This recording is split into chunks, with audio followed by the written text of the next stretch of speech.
Assalamualaikum warahmatullahi wabarakatuh. Buat konco-konco tani, dulur-dulur tandur dimanapun Anda berada, selamat siang buat teman-teman semuanya. Selamat beristirahat. Jangan lupa ngopi. Dengan secangkir kopi akan muncul berjuta inspirasi. Oke dulur, sambil kita ngopi bareng-bareng ya. Tapi kopiku entek guys.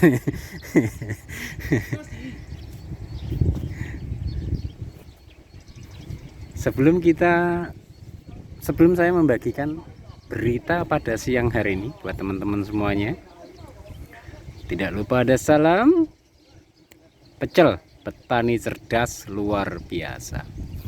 Oke dulur, kita lanjut lagi ya. Dipetakan sawah yang kemarin itu posisinya direndam.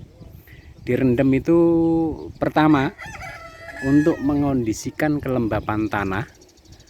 Yang kedua untuk membunuh biji-biji rumput. Kira-kira gitu ya teman-teman ya. Setelah terkondisikan, di sini Anda bisa lihat, nah di sini kebetulan ya teman-teman. Jadi yang sebelah ini belum ditanami, cuman yang sebelah itu sudah. Di sini kita bisa lihat setelah direndam dan terus dikeringkan semacam ini ya teman-teman ya, semacam petakan ini. Rumputnya harusnya kalau misalnya itu tidak dikondisikan dengan herbisida, maka rumput akan langsung peng kayak gitu ya teman-teman ya. Iya kan? Namun Anda bisa lihat ini bener-bener sudah terkondisikan rumputnya teman-teman. Di sini Anda bisa lihat juga di beberapa tanaman, mungkin cabai, mungkin tomat, mungkin apalagi paprika, mungkin apalagi lah ini sebelahnya ada daun bawang. Nah, kayak hal macam ini Anda bisa lihat tidak ada rumput teman-teman, semuanya terkondisikan dengan baik. Nah itu bagaimana caranya lah? Bagaimana caranya tadi? Maka jawabannya di lokasi yang ini teman-teman ya, di video yang ini teman-teman ya, dimana sebelum ditanami itu sudah dikondisikan dengan herbisida. Nah gitu teman-teman. Nah selanjutnya adalah ketika sudah tanah itu sudah terkondisikan semacam ini teman-teman, bagaimana dengan kelembapannya, dan mungkin ini diinjak pun sudah mengeras ya teman-teman ya, diinjak aman ya, mendut gitulah kira-kira. Nah itu udah kondisi demikian, maka progres selanjutnya adalah tanam. Kebetulan di petakan ini nggak tahu kenapa schedule-nya berubah, yang mana kemarin diagendakan ditanami seledri, namun kenyataannya ini ditanami di Indonesia itu namanya berisik loh, diem apa, ditanami selada teman-teman ya. Jadi kemarin itu selesai ditanemin selada, maka kegiatan pada pagi hari ini itu memasang mulsa kayak gini teman-teman. Dipasang mulsa jerami kayak gini. Nah ini nanti selepas dipasang mulsa jerami kayak gini, maka ini nanti direndam kembali teman-teman. Direndam kira-kira ya, pokoknya penuh udah selesai gitu aja udah. Nah habis itu setelah sedikit agak mengering, seminggu ke depan baru dipupuk.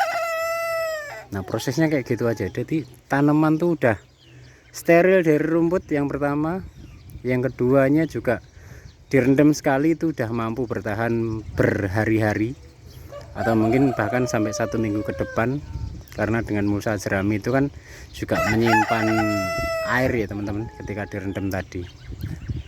Itu teman-teman, maka yang wajib kita pahami, wajib kita pelajari sebelum kita bercocok tanam adalah bagaimana cara mengondisikan tanahnya dulu, menjaga kestabilan mungkin apa ya, kesuburan mungkin kan. Kalau memang tanahnya itu sekiranya agak tandus, mungkin bisa ditambahkan dengan pupuk-pupuk organik maupun dengan pupuk-pupuk kompos atau kandang kira-kira. Nah, yang kedua, bagaimana menjaga kelembapan tanah sendiri. Dan yang ketiga, kita sudah bermain di hama, kira-kira pengganggu tanaman. Pertama adalah gulma ya teman-teman ya. Nah, itu harus kita petakan dulu. Jangan sampai kita sudah terlanjur tanam, namun ketika ada trouble di perjalanan tanaman, mungkin dari sisi gulma, mungkin dari segi hama, kita baru sibuk mikir penyelesaiannya kan gitu. Makanya kenapa di Taiwan itu seolah-olah tanaman itu mudah di perawatannya ya teman-teman ya. Karena memang mereka sibuk di persiapan awalnya. Nah, kira-kira gitu. Itu yang saya tangkap dari berbagai macam tanaman ya teman-teman ya. Bahwasanya tanaman di Taiwan itu mereka sibuk di awal, namun enak di tengah dan enak di belakang. Kalau orang Indonesia secara umum itu mereka apa ya, petani di Indonesia tuh di awal, di tengah, di akhir sibuk, pusing kalau petani Indonesia itu. Nggak tahu kenapa ya.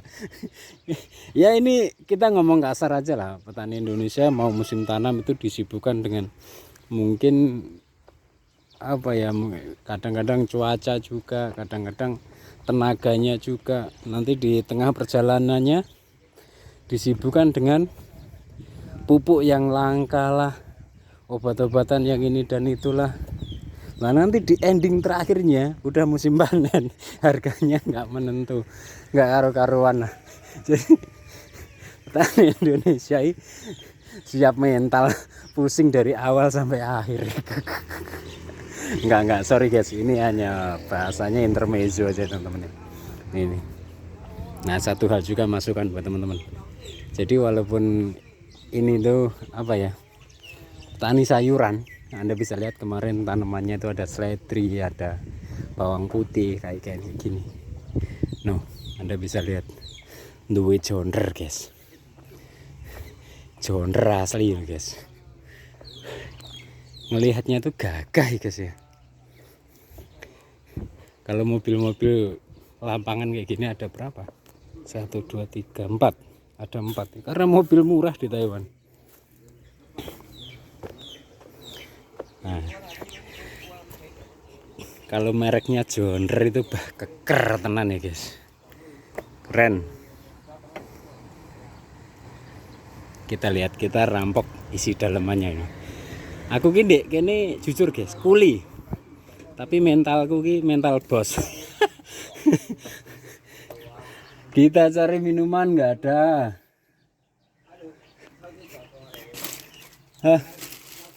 Puyoyong. Di sini nggak ada minuman guys. Kita cari di tempat lain. Keren ya. Kita cari minuman di tempat lain. Kenapa saya katakan saya itu kuli tapi mental saya bos? Jadi kadang-kadang saya itu diskusi dengan majikan.